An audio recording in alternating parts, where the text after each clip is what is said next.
Hello and welcome to the local campaign. I'm Cynthia Mulligan from City News. I'm the political specialist. Tonight, Rogers TV is presenting a debate on Toronto's City Councillor by-election for Ward 2, Etobicoke North, the by-election. Now, for the next hour, you will hear from candidates of this ward hoping to get that seat. And before I introduce them, let's take a closer look at the ward. Ward 2, Etobicoke North, is located south of the Humber River and directly east of Highway 427 and Pearson International Airport. It encompasses the large community of Rexdale and extends south to Highway 401, Dixon Road, and LaRose Avenue. Ward 2's population is slightly over 58,000 residents and has just over 18,000 households. 35% of residents live in high-rise apartments, while 40% own single-family dwellings. Landmarks in Etobicoke North include the Skyway Business Park and Woodbine Entertainment. Crime, lack of community services, and programs to help immigrants integrate are all issues in this blue-collar riding. And now you are going to get to meet each one of the candidates. I'm going to give them 1 minute for an opening statement, done in alphabetical order. Actually, no, we're going to start, Chloe, with you. Chloe Marie Brown in the last row. Chloe. Hi. Good evening. My name is Chloe Brown, and I believe that I'll be the best candidate for Ward 2 because I have a history as a community developer, an innovator, and an advocate for social justice. My platform is to bring Rexdale and Ward 2 into the future by actually having a smart plan for strategic investments and community development. My plan is to bring faster, better quality services through the use of technology, to raise community's voice at City Hall by being a strong political advocate, and to also fight violence by using community development as a tool, because I strongly believe that the only way to fight violence is to bring the community together to address these issues. I want you to listen to me during this time and understand that I come from a place of experience and knowledge. I hope to see you at the finish line. Thank you. Thank you, Chloe. Jeff Canning, next. Good evening. I'd like to speak directly to the residents of Ward 2. My name's Jeff Canning, your councillor candidate. I was at the gym this morning, and it's something I've done for a couple of years. It grounds me, but also reminds me that it takes hard work to get the right results. The campaign's been hard work, but the real work, that begins on July 25th. I'm asking you to vote Canning for councillor on that day so that I can go to work for you. If you're looking for someone that can speak to the residents, then I'm a local family man. My wife and I and our 3 children have lived in the community for close to 10 years. If you're looking for someone that can represent you at City Hall and speak on your behalf, then look for experience that I have. I've been running my own small business for 15 years, a successful business, so I understand the value of a dollar and I know how to get results. And lastly, if you want to talk about customer service, then definitely vote Canning for councillor. I have close to 30 years in the restaurant industry. I won't just come to your doorstep, I'll come to your kitchen table. Vote Canning for councillor. Thank you. All right, and now we are going to introduce you to Kevin Clark.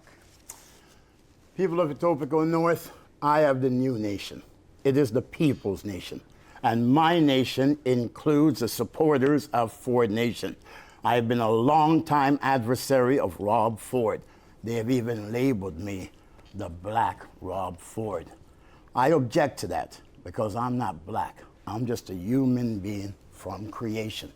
But Michael Ford has dodged me for the first 60 days of this campaign. And we ask, why were there no debates in Etobicoke North? Because Michael Ford and the Ford family knew that there was a new nation on the rise, and it's Kevin Clark and the people, the people's nation. We will feed the hungry. We will house the homeless. We will stop abuse of authority. We will have safe parks. We will have safe playgrounds, safe streets, and we will have a more effective service for the people of Etobicoke North. I'm Kevin Clark. I earn your vote. Michael Ford, it is now over to you. Thank you, Cynthia, and good evening to everyone watching at home. My name is Michael Ford, and it's a pleasure to be here tonight to be discussing the many issues that our community faces. I want to lay out my platform for you.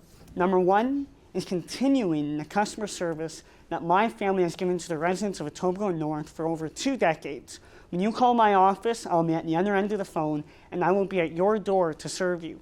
I want to fight to keep taxes low and affordable for our community and be a strong voice for you down at City Hall. Last but not least, we need to focus on community investments, such as transit, development, jobs, and facing the serious issues we have with safety. Ladies and gentlemen, I was born here, I've been raised here. I have represented Ward 2 at the TDSB. I've been given a mandate. And fortunate enough to be elected on July 25th, I'll continue the strong customer service that we have done for years. Thank you. All right, and Chai Calabar. Thank you. My name is Chai Kalevar, and if you look at the council today and the candidates here now, you will see I am the only candidate who is an engineer. And in this technological age, that should mean something. Perhaps it reflects on the Ford nation that so far we have had no all candidates meeting in Ward 2. That is a poor reflection of democracy that Ford nation reflects. Customer service just is not enough in today's life. What we need is leadership with foresight. That's what has been missing in the Ford nation. And I want to bring to the nation the carbon nation, which we are all part of. Vote for Chai Kalevar, and you will see. Thank you. Annette Lubinsky next. Hello, my name is Annette Lubinsky, and I'm a hometown girl from Etobicoke North with 20 years of a proven track record in public service. I have a full term as public school trustee, and I've worked with all levels of government. The residents have told me that they want a well-run city hall. They want their taxes going to services that they need, and they want to live in a safe community. To that end, I will work hard to ensure good governance and transparency, fiscally responsible spending, and to ensure that the community is strengthened and resilient. You know, being a councillor is not just showing up at someone's door. It takes much more than that. Really, the heavy lifting happens when you take a community's priorities to council with solid rationale and position them within the context of Toronto's bigger picture. Collaborating with stakeholders and community partners is essential. That's time, I'm afraid. Thank you. Thank you very much. Christopher Noor. Good afternoon, residents of Etobicoke North. Thank you for allowing me to come into your house, and thank you for giving me this opportunity that I could represent this ward. I'm running on the notion of no more second-class citizen and no more second-class ward. And the situation here is that Etobicoke North have been treated as a second-class ward, and we have to be treated as equal citizens of this great city, multicultural city. I am proposing that we have a busway on either the Hydro Way or expanding the 27 to have a busway from Finch and Martin Grove to Kipling Subway. Thank you very much. All right, thank you. And Glenn Smith. Hi, my name is Glenn Smith, born and raised in Rexdale, Ontario. I'm really running to help people as a Toronto City Councillor. I'm also running to help the youth, to bring youth awareness, anti-bullying campaigns. But what really fueled my belly to run in the election was to defend the dispensaries, to defend the Canadian Charter of Rights and Freedom. And right now, the Canadian federal government is in contempt of the Constitution. We're arresting cannabis patients. In 2015, the doctor gave me a prescription for cannabis, and my only recourse was to try to deal with the licensed producers, and that didn't work so well. And you can go to the dispensaries in Toronto, and they're providing services that the government can't. I actually think we should be actually subsidizing the dispensaries in Toronto. So that's why I'm running, to bring awareness to cannabis rights, to the health of Canadians. Cannabis is good for you. Thank you. Christopher Strain, you're next. Hi, my name is Christopher Strain. First of all, I'd like to express my condolences to Michael and to the residents of Ward 2 for the loss of Rob Ford. That being said, we have a clear and serious choice in Ward 2. People at the door I'm speaking to are feeling the squeeze. There are pockets of Ward 2 with tremendous needs that we need to address. There's one candidate bringing together people of all backgrounds, community leaders. That's Christopher Strain. The alternative, Michael Ford, has had a history of irresponsible decision-making.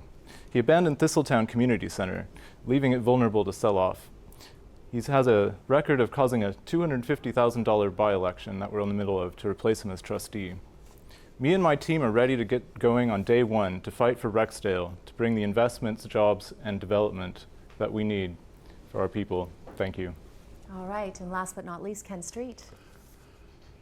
Hi, I'm Ken Street. I'm from Etobicoke. I've lived there for 25 years. I'm planning to serve the community as a paralegal. I've completed all my exams and everything, and I've lived in the co-op there for a long time, and I've seen a lot of problems with the social housing that have to be fixed, and a lot of problems with the police in there. It has got better over the last few years, but we haven't had a representative after Rob Ford left. Really, Doug did nothing for our neighborhood other than a lot of photo ops, and ever since, well, Rob was one of the best councillors I think I've seen in the first 7-8 years, until he got focused on being mayor, and then really there was been nothing since then to support our community. I've supported there's My Rex, which is that's about the jobs coming to Etobicoke. I went to a meeting last night, and I'm supporting that. I support the community. Thank you very much. Thank you to all of you, for joining us here this evening. We will now begin our question and answer period of this debate. Each candidate will be given 30 seconds to respond, followed by discussion. Now, I'm going to start with you, Jeff Canning. We'll go across the first row, and then we'll come back across the last row. I'm going to start with the question of violence. In talking to constituents today, many do express concerns that there is a spike in violence, not only in Ward 2, but across the city. And police indeed have seen a great increase in shootings this year. My question to you, and Jeff, again, we'll start with you, is as a councillor, if elected, what would you do to help curtail this epidemic? And we've certainly seen what's been happening in the U.S. and a lot of dissension here in this city with Black Lives Matter, for example, raising a lot of pertinent questions that some may or may not want to listen to. What would you do as a councillor? Well, thank you for the question. I appreciate it. As councillor, I would look at it as a two-pronged approach. I've had the good fortune of speaking to Unit Command at 23 Division, and you're right, it's alarming. Shootings are up 100%. Assaults are up and robberies are up. But that's the minority story. Where it's happening, in that 1%, that's where we need to root it out. But then we need to look at a long-term solution. That's where my platform of education and employment gives the right path for people to pursue something other than a violent path. Okay, Michael Ford. Thank you. And there's no denying that community safety is a huge issue for the residents or in the northwest part of Toronto. I think it's about bringing people together to the same table to not just listen but act on violence, bringing the youth together. I think we need to make smart investments in our community, such as community centers and having a place for our kids to go when they're not in school and not at home. Annette Lubinski. I think it's not an easy solution. There's not one Band-Aid. I think it really takes a host of agencies and communities to get involved. I think youth have to be addressed to ensure that they don't turn to gangs for a source of being validated. I think the community really has to band together. Police services have to be embedded in the community and work together to mutually bring the violence to an end. Glenn Smith. And by the way, tonight I'm wearing a T-shirt with the Queens of Cannabis. But black market economies, as long as there are black market economies in Canada supported by the federal government, we will continue to have crime and violence, and that's why we need to legalize cannabis now. All right. Ken Street. I think there has to be some accountability and in the law force, within the law forces too. Like, I think they haven't approached things properly. I think they're trying to do that now, but I think for the last 10 years I've seen a lot of problems with Carden, and I've experienced it myself with problems with the police, the way they're handling the business, their business. I believe there's too many of them that aren't accountable. And I think that they have to respect the rule of law and that they are not above it. And I think it would help settle things down a lot. That's time. Christopher Strain. The police budget is over $1 billion. That's 10% of the city budget, roughly. Citizens aren't getting their money's worth, I feel, from police services right now. We need to look at things from a two-pronged approach again. We need to learn from international best practices on policing, how policing has changed over the years. There are terrific examples in New York and other places. We also need to implement the recommendations of the McMurtry report and give young people, particularly racialized youth, more hope. Christopher Noor. 21% of the crime, shooting, is taking place at the Toronto housing. Apparently, the security guards at the Toronto community housing don't have guns. So I am proposing that the community security work with the police, and that way, if an incident is reported to the police could be there in 7 minutes. All right, Chai Kalavar. Thank you. Well, crime and violence is a very multifaceted problem, and it cannot be addressed in one single shot. But I will say what I found at the door. At the door, what I find is that last 2 weeks or so, the children are really cooped up. They don't develop their social skills early on. We need to have more childcare services in these big towers that are there where you're making a lot of money, but no child services. And that's time. Kevin Clark. Have you ever watched the movie Trading Places? Well, for those who say Rob Ford is dead, the spirit of Rob Ford lives here in Kevin Clark. And Rob Ford would not stand for the violence in this city, and neither will I. The only difference between me and Rob Ford is you don't have the distractions, and you have 20 years experience on social decay. And to the gunmen, don't get out of town. Put down the gun, because Kevin Clark has come, and it's time for real change. Chloe Marie Brown. As someone who has worked 2 years with the Toronto Youth Cabinet as the Director of Policy and Advocacy, I will say that to address violence, we really have to look at the roots, which are poverty and social isolation. If we are really going to address violence, we need to work with community to create a community safety plan that looks at how to reduce small incidences of delinquency, like a parent finding a gun. Having a plan to actually prevent violence before criminalization happens is important. Okay, now I'm going to open up the floor for open debate. I'm going to let each of you have a say. You can make your case. All right, Chris. Yeah, I'm saying if we try everything that we can do within our power, the social program, then I'm saying even the poverty reduction program, I am saying that the judicial system should have a review and an amendment to the gun laws. How could someone have a gun and an incident happen, and next thing the person is out on the street again? How could a person have a house arrest? And how could a person get bail and then go back and you go back and you shoot someone else again? Many of these issues are not municipal, though.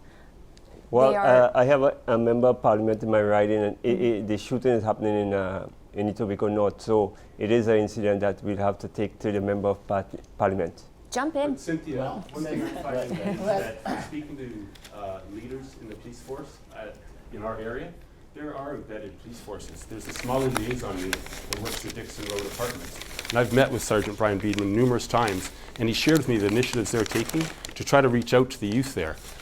There's serious issues of crime, but it's they refer to it themselves as the 1%er. It isn't the vast majority of people that are happening there. So I'd echo what Chloe's saying, and that is, let's look at the root causes, because crime is just a symptom of things that aren't happening properly. Chai and then Kevin, because Chai was asking I was first. once the chair of a police community relations committee in my area, right?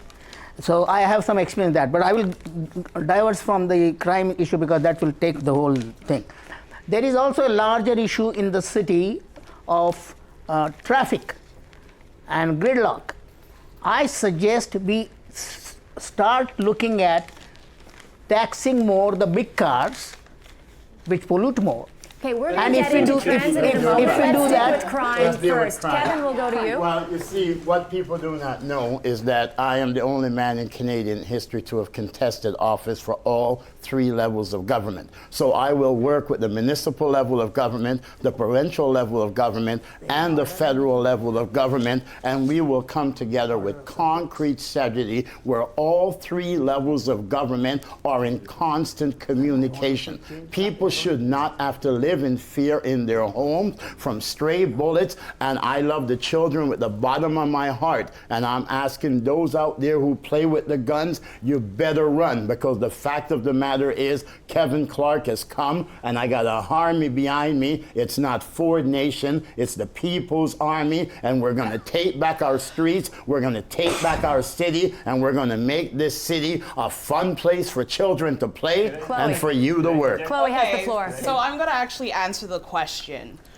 I plan on bringing social programs that go beyond arts and recreation, because we can no longer feed youth of North Etobicoke arts and recreation and expect them to grow. If they really want to end violence, they will give the youth meaningful opportunities that lead to career advancement. And that is the one issue that I found through my work at the Toronto Youth Cabinet. Youth are often tokenized, and people forget that we grow.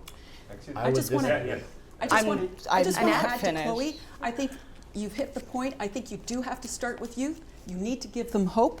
You have to set up programs. They had the 2004 job program, and I think you do No, you have need to connect. start with the crime families that have been established over generations, where their kids and their grandkids are following that trend. Christopher Strain and then Michael Ford. Well, we can talk about plans and platitudes and armies all we want, but nothing's going to change unless we unite behind an alternative for change. My campaign is bringing together community leaders of all stripes: Suzanne Hall, former city councillor; Russ Ford, Lamp Community Health Centre director; Green Party NDP candidates, people from all backgrounds. And that's really what we need to do if we want to see things change, is we need to unite behind a candidate for change. And I think discussions have to happen. No That's important, discussions. bringing everybody Yes, together Deal for with a the mutual. crime family. That's where crime comes from. It's just like the drug dealer. Michael just Ford, like, you had your right, hand up. Just yeah. excuse me one moment. Yes, Michael. go ahead. Thanks, Cynthia. I think everyone's made some really good contributions to this, and this is the dynamic. It's about getting everyone to come together, the political representatives, the members of the community, and the youth themselves. But it's also about understanding the cycle, the economic cycle, which I have experience with as a trustee, and experience You were the with the trustee youth for in too our. long. Sorry, may I Go finish? ahead. Thank you. Okay. And I think it's about understanding that if we're investing in our youth, they are achieving higher academic status, they are graduating, they are getting good jobs, and I think that's the economic cycle. So it starts with investment and conversation and action. Cynthia, can I just jump in there? Okay, let's talk about, you ever heard of a guy named John Elway?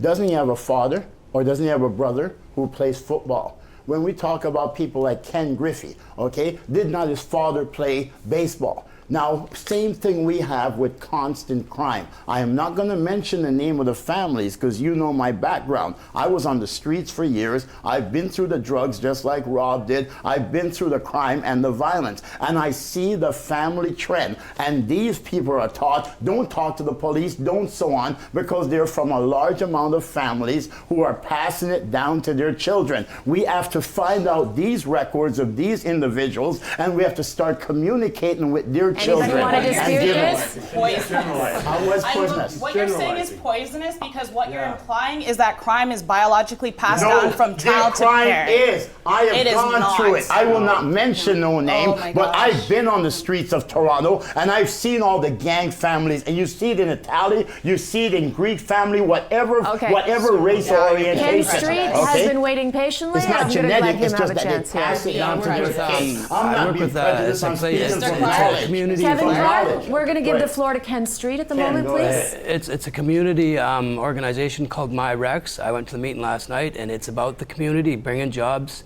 make sure the jobs are brought to the community when they have the development there, and the job, and make sure that the youth are trained properly and stuff. And it's a very good. It's in its grassroots, but it looks like a very positive thing for the neighborhood. Okay, Chai Kalavar, you had your hand up. I would really like to say that giving career choices for youth is important, but all youth are not equal. They do not get there with equal social skills. We are having trouble with children getting the social exposure they need to become responsible youth. And we have to start with the children which are cooped up in these big apartment buildings where unfortunately nothing has been done. Right now, the mothers are saying, these children can't even get out and play out there. But Chai, part of the problem in the apartments near me, part of the problems in the apartments near me, Chai, is that there are great people there, and they get painted with this brush. And Kevin, you can't do that, but they get painted with this brush that says. No, I'm not saying. Can I finish, please? I'm saying, Can I finish? Let him finish, please, Kevin. Okay, you finish now. Clarify. And they get for you. painted with this whole brush of it's those people, they're the problem. There's 2 kids I know that live in those apartment buildings. They can't get jobs if they show the address that they live at. They want to work, but they cannot put their Dixon Road address on it, or else it'll put them against it. I met a woman there that is going to be part of a rugby coaching team that's launching on July 15th. She's got an NCAA scholarship for soccer. There are great, great individuals there. To label them all as part of a crime family is just wrong. And I'm going to give the last word on this topic to Chloe because you started on a vein and you were cut off. Yes. I'm going to give you a chance to finish before we move on to our next topic. Chloe. Thank you. So I'm currently working at George Brown College as a job developer. And through my travels across the city, I've met the youth of Toronto, and I know that they have exceptional potential that needs to be led with political will. The reason why there's violence going on due to the lack of opportunity is because for 2 decades, they have pretty much given us tokens. They've tokenized us as young people, and they give us retail jobs and they give us food service, but that's it. They're not looking into how we're going to grow out of these jobs. They're not investing in growing us as people. And I would say that to combat violence as well, we need to invest in education of older workers because parents are also looking for work. And I've seen it through the job developing that I've done where I'm hosting a career information fair and fathers and their children are there, mothers and their children are there. So we need to reinvest in education and how we connect people through education because what I want to ultimately build is a community of practice, a community that works towards its goals, not through the leadership of one person, but through the leadership of all, because I believe in horizontal leadership. I think we'll end on this note at this moment. Let's move on to the next topic. It's a favorite for many of you, taxes. Now, we have a revenue problem in the city. It has been highlighted numerous times by the new city general manager. We have $29 billion approved but unfunded projects alone in the city of Toronto. It is, I would say, a crisis proportion, but something has to be done because it can't carry on this way indefinitely. At least that is what the city manager is warning. So some of you may disagree with me here. The question is, they are flirting with the idea of revenue tools. What revenue tools would you support? Would you support any of them? And again, this time we'll start in the back row and then we'll come up the front. So Christopher Strain, we'll start with you. Well, we do have a revenue problem, and that's because we're over-dependent on property taxes in the City of Toronto.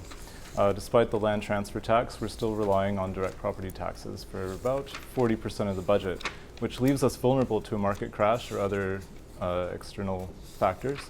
I would like to see a discussion on revenue tools Michael Ford has dismissed all study of revenue tools altogether. I don't think we need to see the cuts that he's going to be calling for in a revenue tool lack situation. Christopher Noor. Oh, yeah, taxes.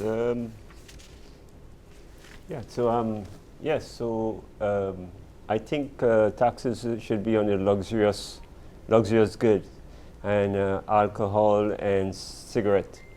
I think it should be that. But the problem is the situation that is going on in the city here is that we're trying to catch up with a 40-year-old infrastructure of the subway, and we're trying to do too much, and this could cause a rift between the taxpayers and the mayor. Chai Calabar. With all due respect to Ford Nation made tax a 4-letter word. And that is wrong. We need to have vehicle registration tax, and we need to have more taxes on the fat-ass cars that are polluting the environment, rather than increasing the TTC fares. So make transit through taxing the big. That's time. We'll carry this on. Kevin Clark. See, crime takes up a large amount of your tax dollars in policing.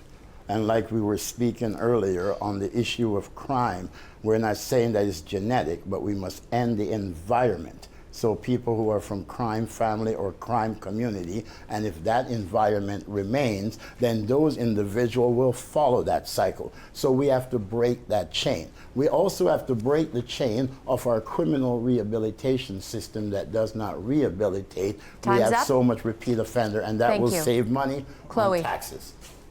So my tax plan, it looks at things outside of what Tory is currently offering up. I would like to see a landlord permit system that takes these fees to manage the supply and maintenance of affordable housing. I'd like to see a tax on vacant lands, because if you can afford to keep land vacant at this time, you should pay taxes for it. I would like to see a development impact fee and cuts to the Toronto Police Service budget. Okay, Jeff Canning. No one likes to have higher taxes, and it's an easy phrase that people like to attach themselves to. I've been out speaking to people in Ward 2, and everyone says, hold my taxes, hold my taxes. So my approach is going to be to look at that pie of $10 billion and say, where do we want to allocate the dollars to get the services that the people in Ward 2 need? And it has to be a rational debate. It can't be an emotional debate about just keep them low. We have to decide what we want for the dollars that we put into the taxes. Michael Ford. Thank you. And yes, as well my competitors have said, I am not in favor of raising taxes or revenue tools. I'm in favor of finding efficiencies in our government and keeping businesses and residents here. We want to keep businesses investing in our borders as this wonderful city is. And by raising taxes, we're pushing businesses out, and we're raising the cost of living for the families who live in our city. And I hear at the doors, they do not want higher taxes. Annette Lubinsky. You know what? I don't believe that we can squeeze property owners any further. I mean, really, given the situation in Toronto, the cost of housing, to go for the taxpayer on property, not going to happen. If we're looking at squeezing more funds out of apartment licensing, I think that too is going to be passed on to those who live there. I do believe in consumption taxes. I would look to, much like the London model, having people come into the GTA and perhaps having a toll system to come in and drive around the city streets of Toronto. Okay, that's time. We'll carry on. Glenn Smith. We need revenue streams in the city of Toronto. That's why I'm surprised that we're going after the dispensaries.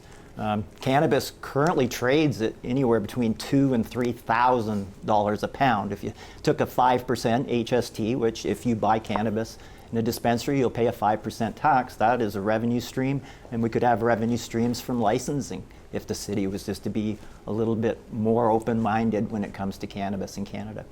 Ken Street. Well, I think the two biggest problems we have are social housing and policing, and I think neither of them are accountable.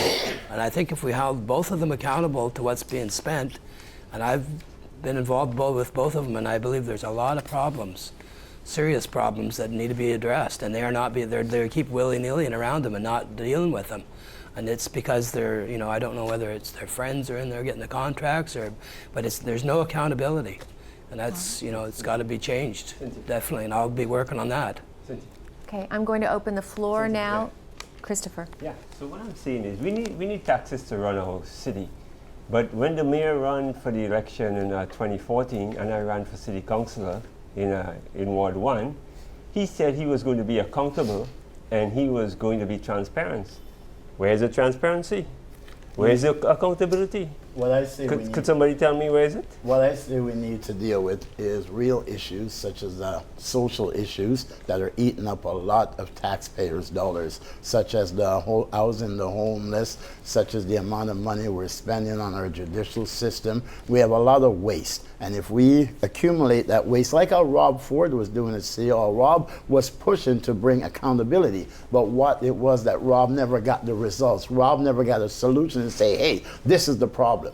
And that's what I intend to do. I intend to carry on. That's not true. He hired an accounting firm when Yeah. he came into office. How much did he pay the accounting firm? And he found maybe $70 million out of a $10 Did he get billion the money budget. back? He found a penny out of a Did he get dollar. the money back and So stop it's the been abuse? stripped. He did not. There's been all the efficiencies that can be had. Rob Ford brought awareness to the issues, but Rob Ford never brought a stop to the issues, and that's why me and Rob, one of the reasons we never see eye to eye. There was a lot of talk, but not Christopher much Strain work the being next done. word. Thank you, Kevin. I think we have a few news flashes here because we've heard cuts to the police. We've heard cuts that Michael Ford. No cuts to the police. That Chloe's calling for cuts to the police. Michael Ford's calling for cuts to who knows If we what. reduce crime, of excuse course, me, I would Kevin. agree Excuse with me. that. I'm talking right now, Kevin. Well, Thank you. but you ain't no dictator. This is a circus. This is why I called It's for a not a one-on-one circus. debate It's a with Michael debate. Ford because You want what? You don't want to You're debate turning the this people? into a circus. We're trying to No, have a we're serious not. debate Speak your here. point. Speak your I'm point. trying, but you keep interrupting me. Don't expect us to just shut up. Okay, this is an election where there's been zero debates, and I am the top candidate. Chloe's a qualified candidate. This guy's a qualified candidate. Why did Michael Ford not debate us? What about the rest of us? The rest of you speak very good, but I don't think you have the heart to succeed. Excuse me. Kevin. Go ahead, Cynthia. I'm going to let the other candidates have a moment to but talk, you all need right? heart. No, and you Rob need to Ford has just heart. let other candidates speak Yes, for a go moment. ahead, but Christopher. Okay, thank you. We're hearing about cuts to the police, to services that working families depend on. We need to know what Michael Ford is planning to cut. Michael Ford won't get in. Kevin. Yes, I'm going to I know, ask you but just to let him finish for a moment. This is the only debate of this election. Remember that. That's not true. Oh, tomorrow's You're debate. coming. Tomorrow's debate. How come it's 60 days after the election was called? Did the Ford family try to fix this election by not exposing Michael Ford to competition? You've made your point. I'm going to ask you to let others to have a chance to make Everyone's theirs. welcome to speak. Christopher, then Michael, then Chloe. Christopher. Okay, it's easy to say you're against taxes, but when you're raising fees to TTC passes, things like that, user fees, those are a hidden kind of tax increase. We need to have a tool, revenue tools that's fair, that makes sense, and doesn't squeeze working families even more. I would hold a public consultation as my first act as councillor with the residents of Ward 2 to discuss the financial situation and hear what they'd like to have happen. Well, I think the biggest problem is accountability. With the TTC, with the police force, and the housing. I think if we found accountability in them three, we would have lots of money to go around. I think it's a lot of And I think the politics. TTC, they should drop the TTC price so that people would use it more, and then that would save the ground. That would save money on for the driving and stuff. It almost costs you as much to take a bus downtown as it does to drive down, and that's not right. Why would you drive? Why would you take a TTC when you got, that's overcrowded when you can drive for the same price? Michael Ford. TTC is the better way, and it can be better. So, I mean, really, investment, My bus that's broke not down something. this evening when I was coming here. We're going to get to transit in just a moment. Okay. That will be our next question. Michael. Thank you. As one of my competitors, Mr. Strain, alluded to, that I have proposed cuts. I have never once said that in my time during this campaign. What I think is very irresponsible is that when we have budgeting pressures and revenue pressures at the City of Toronto, the first thing is taxes. And we can't jump to raising taxes all the time because people cannot afford to live in this city. We want people to be in our borders. That puts jobs, that creates an affordability in our city. What I think we have to do is look, there's a Michael $12 Ford billion, not quit his job there's over a and over $12 again? billion budget that, This guy's bought in me for private 60 sector days. and in the Okay? public. I'm a Toronto mayoral candidate. Mr. Clark, Yes. please. But Cynthia, No, Mr. why Clark? is this? Why are we not talking about like this guy's I'm a Toronto mayoral candidate who has faced 3 levels of government, and this guy has dodged me for 60 days, and with 3 days left to vote date, you have one debate where you get 1 minute to speak. You have I had many respect chances everybody, to make but that Michael, point. that's a disgrace on Rob Ford, and I respect Rob Ford. And if Rob was alive today, he wouldn't vote for you. Mr. Okay. Clark, please, Listen to the I'm going to moderator. ask you just to maintain composure just Yes, for a moment. out of respect I'm for going to- you thank and you the other very much. candidate, but this was a disgrace Okay, for Doug you've Ford. made your point. It was a Thank disgrace. you. Michael Ford, I'm going to let you finish that thought. Well, I apologize to Mr. Clark that For I'm not, fixing an election? that I'm not focusing on him. I'm focusing on the residents. If you were, you would and that's what I've have been debated. Why doing. were there no debates in Etobicoke So North that- if you were focused on the residents? You knew I was coming. I announced May 5th when I ran for school trustee in Toronto Centre, and then I pull out and enter the race. Clark, Go ahead. Mr. Clark, let's go we back have to other revenue. things that we would like to discuss. We want to discuss why you're trying to fix an election so you're not exposed to your No, opponent. we're trying to Remember, discuss the I community. speak like Rob Ford because I advocate against Rob Ford for 5 years, and I love the man, but our social issues are totally different, and you had no right to dodge this debate, and the Ford Mr. family had Clark, no right. I am You going to created ask a you to gravy stop train now. when you resigned. Mr. A gravy Clark, train. Mr. Clark, Go ahead, let's you get on said you transit. respected me as a I moderator, then I respected demand that you but start this, respecting me then, as a okay, let him have moderator. his little couple minutes and let him speak for a couple minutes. That's enough. All right. That's enough. God bless you, dear. Are you going to listen to me? Of course. Then you I'm be with the quiet for a people's moment. nation. I'm I the listen to the moderator. people. You be quiet And just you're for the a people, moment. and You I'll get one listen more to you. minute, moment to stop, and then we're moving on. Go ahead, Mike. Thank you. Thank you. So I think we want to be keeping people in the city of Toronto. That's how we need to keep our taxes low. And I think we need to be working with the private sector. That creates healthy relationships. When the businesses and the city work together, in this campaign, I have met with many business owners who want to be investing and creating jobs in Etobicoke North, just in the last 2 weeks, such as Woodbine. So I think we need to find these partnerships and work with our businesses and be finding efficiencies. taxpayers? And You're working that's with what's them. You're talking important. about business, That's what's How important. about All right, taxpayers? we are going to move on to our Respect next question, and it taxpayers. will likely be our last question because Respect this them. hour is flying by. Mr. Clark, I am going to ask you to respect me while I'm talking. Yes, Oh, I apologize Would you do that for me, I'm please? sorry. Thank you very God much. bless you, dear. Let's talk about transit. It is always a hot button topic, and I can't wait to see the reaction this time to this conversation. TTC transit, it is a massive issue in this city. We stalled on building it for decades. Now we are on the cusp of building so much more, yet there is that elusive question, how do we pay for it? If you were elected to council, how would you propose paying for transit? What are the key projects that need to be built first? Chloe, I'm going to start with you. We'll go down that row and then back this way. I think it's important that we keep the Finch LRT on track. There are certain mechanisms called community benefit agreements that I have worked on in the past that will allow us to secure employment for workers in our community. A community benefit agreement has been used all across the world. It was actually used to create the Staples Center in LA. And they took local people, trained them, recruit them, and employed them to build infrastructure. I believe that the Finch LRT should be that first project. Crosstown is currently working on it, and I hope to continue it. Thank you. Kevin Clark. On my way here, my bus broke down. It was such a disgrace to see that to the people of the city.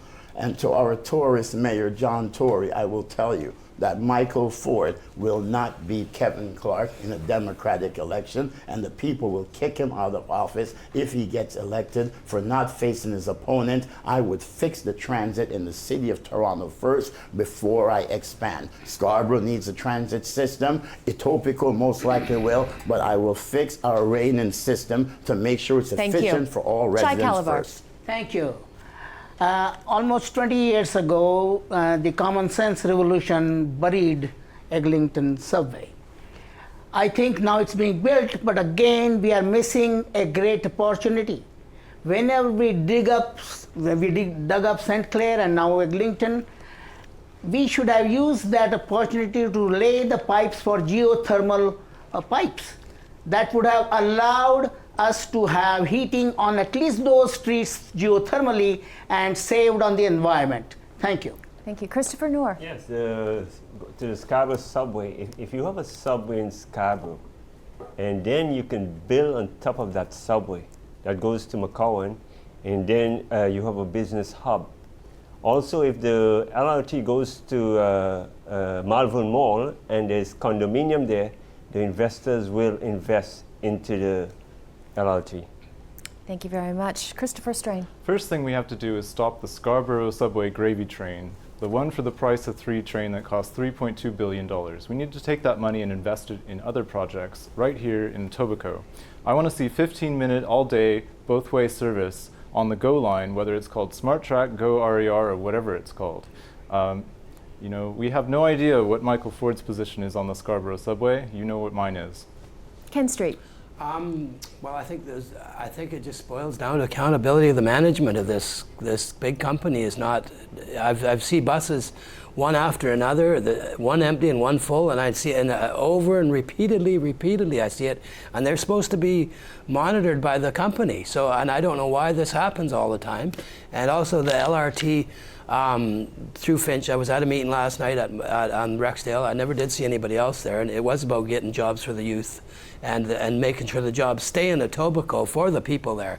And that's, I think it's important. But definitely proper TTC is definitely a must. Glenn Smith.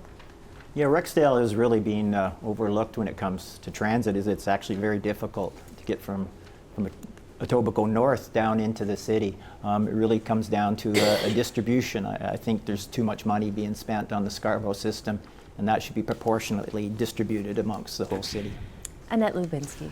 I'm a huge proponent of public transit. Not only do I think it's the better way, I think it's the best way. It just needs to be made better. I think, you know, my community has said frequency of bus services, they has to be kept affordable. And, you know, sometimes it's short-term pain for longer term gain. I mean, the Scarborough subway, I think, is long overdue. I've talked to students who live in the ward, but they have to get out to the Scarborough campus. I think it's time to include Scarborough in Toronto.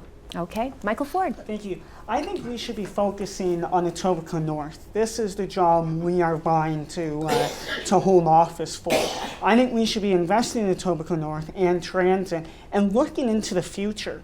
When we're talking about transit, we need to be responsible. We need to be focusing on investing in the future, 50 years out, so we don't have issues now. So, and there's an inequity in the taxes we pay. I think we need to pull our tax dollars into Etobicoke North so the residents get their fair share of what they pay for.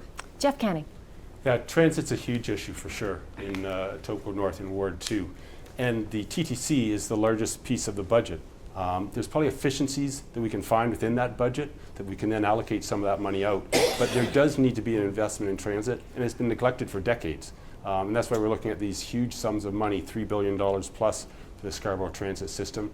So I would look to the private and public partnership models to see if there's a way that we can expand transit and not do it necessarily with all taxpayers' dollars. Okay, I'm going to open the floor now. I have to warn you, we only have 2 minutes for this debate. Christopher, I'll start with you in the corner. I think we're hearing the same old sauce here about the private sector buying our subways for us. It didn't happen before, it's not going to happen now. I think it's ridiculous to hear that we are not supposed to focus on the Scarborough subway. It's $3.2 billion. It's going to hobble us financially for the next 30 years. We need to have a decision on it. We need to know what Michael Ford's position is. You know what mine is. I'm for stopping the gravy train. Okay, Michael, what is your position? My position on the Scarborough subway is the same that 2 previous mayors have been elected on. A 3-stop Scarborough subway. That has been a mandate by the people. That is the last mandate the people of Scarborough gave to the City of Toronto, and the City of Toronto has now turned their backs on the citizens of Scarborough. That is not right, and I would never put up with that if that happened to Etobicoke North. Christopher Noor. Yes. Apparently, I was reading the newspaper, and the money is already approved by the federal government and the provincial government for the subway.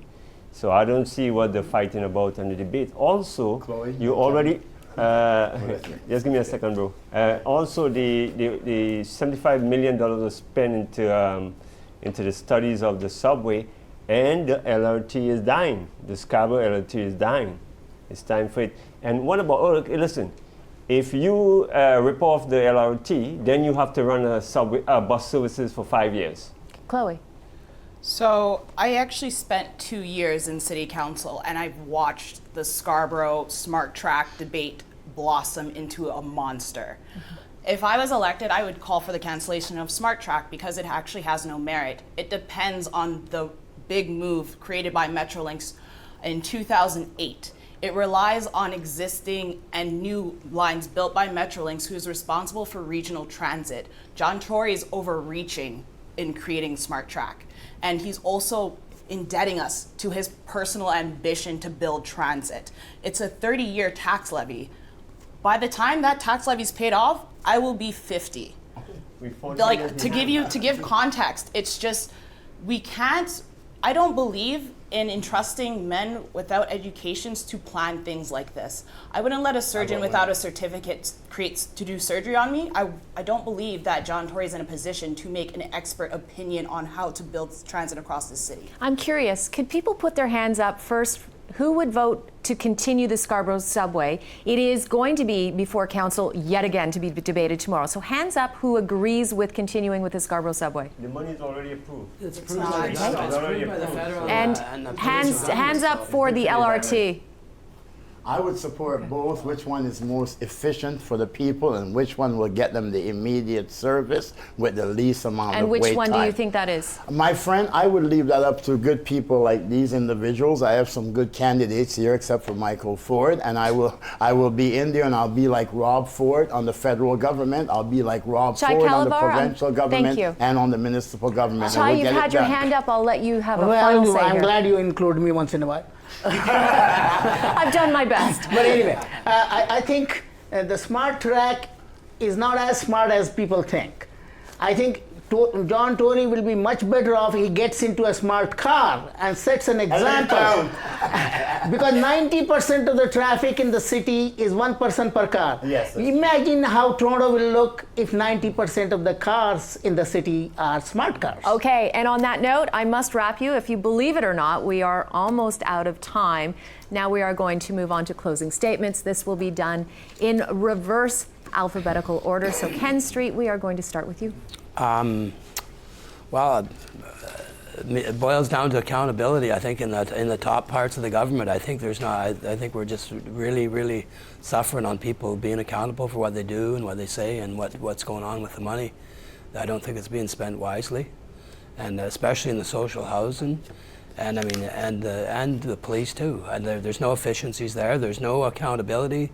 The police are policing themselves, which is wrong. There's no discipline there. And that's hurt. I believe that's hurt the people a lot too, and people have lost Time's up, respect. I'm afraid. Christopher Strain. My name is Christopher Strain, and thank you for watching. This wasn't the debate that we deserved. I showed leadership by proposing a debate that I think would have allowed us to go in depth into the issues. We didn't get to do that tonight. We also got kind of a position from Michael Ford on the Scarborough subway, among other things. So I think there's one candidate that's really uniting people of all political backgrounds behind the candidate, and that's me. That's Christopher Strain. I look forward to working for you. I'm ready to go on day one, background experience, and the great team behind me, and thank you for watching. Thank you. Glenn Smith. Life, liberty, and security. Section 7 of the Canadian Charter of Rights and Freedoms. The cannabis laws are unjust in this country. The health of Canadians is being compromised, and if anything comes of my bid for Toronto City Council, I hope that Project Claudia ends and the dispensary model will be implemented in this country. Thank you very much. Christopher Noor. The exploitation and the manipulation have to stop. Speaking to the people at Dixie and Islington, the Somali community, they've been lied to every time there's an election that a community center was coming there. And it's been 15 years now and no community center. So I'm saying why do we have to use the poor people to make businesses with the rich people and manipulate and use people? It's not right. Thank you very much. Annette Lubinsky. Serving the public isn't an easy job. It requires diplomacy, tenacity, commitment, and above all, a very thick skin. My kids call me a public mommy because I care. All I want to do is do something good for my hood. You know, on the 25th of July, I hope you vote Annette Lubinski. I'm the best choice for your voice. Thank you. Shai Calabar. Thank you. Wherever I go, most often I see there is a long lineup for women's washrooms.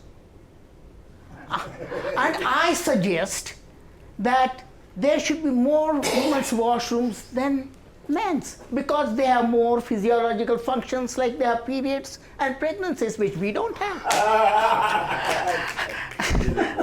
So, women of Toronto, vote for Chai Calabar. Okay. Michael Ford. Thank you. It's clear tonight that some of my competitors are busy talking about me, and I'm busy talking to you. Our campaign has been out. We've knocked on over 7,000 doors. We have 300 volunteers. We are going very strong. Our message to you is simple. Customer service, I will show up at your door to serve you. Fight to keep taxes low, and I'll continue to look at community investment through jobs and keeping our community safe.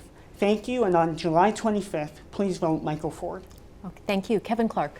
Toronto, Etobicoke North, you need the heart and the passion of Rob Ford. And that's what Kevin Clark gives you. But I give you an extra value. I get results. I will leave you a legacy of great service for all people of Etobicoke North and for the city of Toronto. And yes, you know for sure that Michael Ford ain't no Rob Ford. He's just an impersonator. Vote Kevin Clark for a fresh start. Jeff Canning. Thank you very much. To the residents of Ward 2, we have an important decision on July 25th. We have a choice that is going to impact us for years to come. You can go with a familiar name, a safe choice, or you can be bold. You can choose something new, someone that's out there clawing and scraping every day to make a difference in the ward. I don't have a legacy to protect. I'm doing this because I care. My family lives in the ward. I live in the ward. Your concerns are my concerns. Vote Canning for councillor on July 25th, and thank you for your time this evening. Chloe Marie Brown. Good night, Ward 2. In closing, I just want to remind you that this race is more than politics. It's about community development, it's about innovation, it's about securing justice for all of us. And we will not be able to do that if we continue to play into the same status quo politics that we've been force-fed. I am imploring you that you should choose me, because with certainty I can say that if we don't act now, we will settle for nothing later. I know this from my experience and knowledge and my time at City Hall as a job developer at George Brown, and I'm here for you. Thank you very much. And thank you all of you for that spirited debate. And thank you for joining us. Be sure to tune into City News for July 25th for the election results. I'm Cynthia Mulligan. Good night for now.